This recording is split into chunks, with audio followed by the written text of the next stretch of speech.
story takes place in the home of Deborah and Tom Skidmore, an affluent parishioner, who is awaiting a certain guest.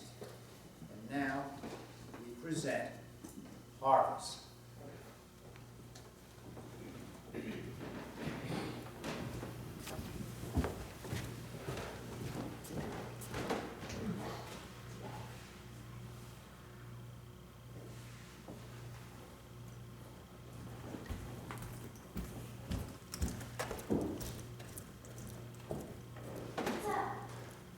I want you to be here to meet Father Stephen. I've met Father Stephen many times. This is different. How? Trust me. Do I have to? Yes. Why can't you just tell me? It's a surprise. But I'm busy. It won't hurt to take a short break from your multimedia. I think you mean social media? Father Stephen will be here in a minute, and he's not staying long.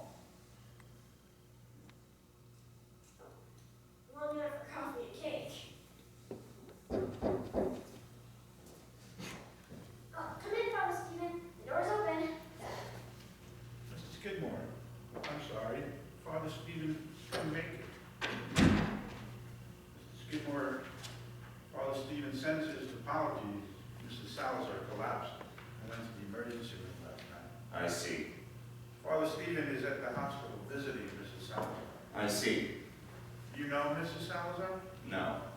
She's on the altar here. She often serves at the altar. I see. Mr. Skidmore, you sure have a beautiful home. Thank you.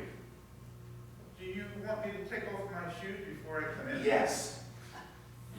Come in, Enrique. Thank you, Deborah.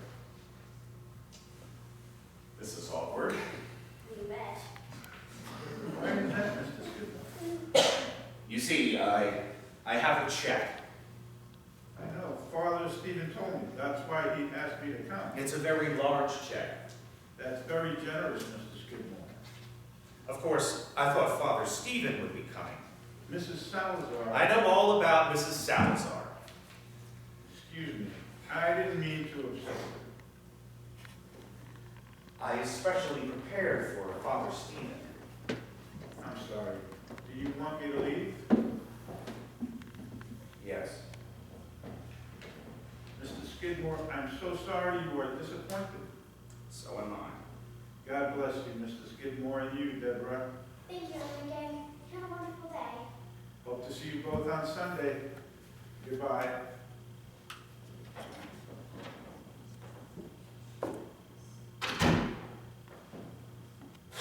So much for the surprise. There was a surprise, all right, but not really.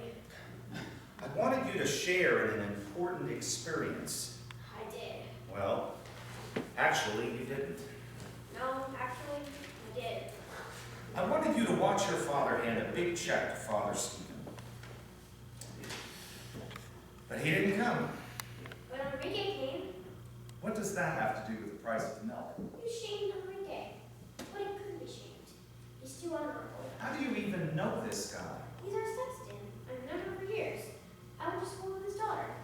I see. No, you don't see.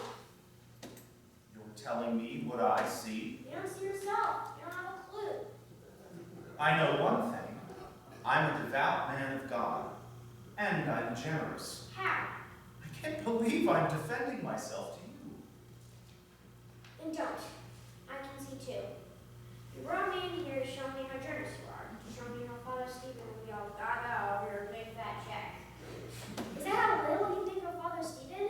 He treats everyone the same, no matter the size of the check. Everyone is different. Everyone gives him themselves in a different way. Everyone isn't wealthy with money. Wealth isn't measured that way by God. You insulted Enrique. First, you weren't welcome to.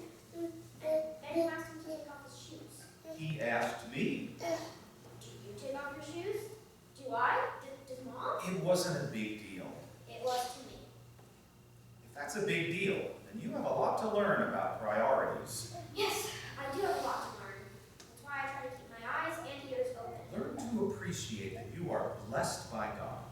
Be thankful you're not like other people who don't have what you have. For instance, this man. This man has a name. Enrique. This man, Enrique, who has to slave all day cleaning and wiping inside and trudging outside. So what if I ask him to take off his shoes? So what? His shoes are dirty. So that's why you humiliated him? He's not Father Stephen. No, but he's also a man who works hard in a house of God. He deserves as much respect as Father Stephen. And then you wouldn't give him your check. I'll wait for Sunday and give it to Father Stephen. Why not just put it in a plate? Look, this church would be broke if it weren't for big donors like me. I'm not questioning your generosity. I'm trying to help you to see more clearly. After all, you're my dad. I care. If I didn't, I wouldn't confront you. Am I supposed to thank you? You're not supposed to do anything. It's not like manners at the dinner table. God wants us to be aware of how we treat others. God wants us to be critical, but also to be humble. Humility matters. Humility won't get you to the top of the heap. Please think about what you just did to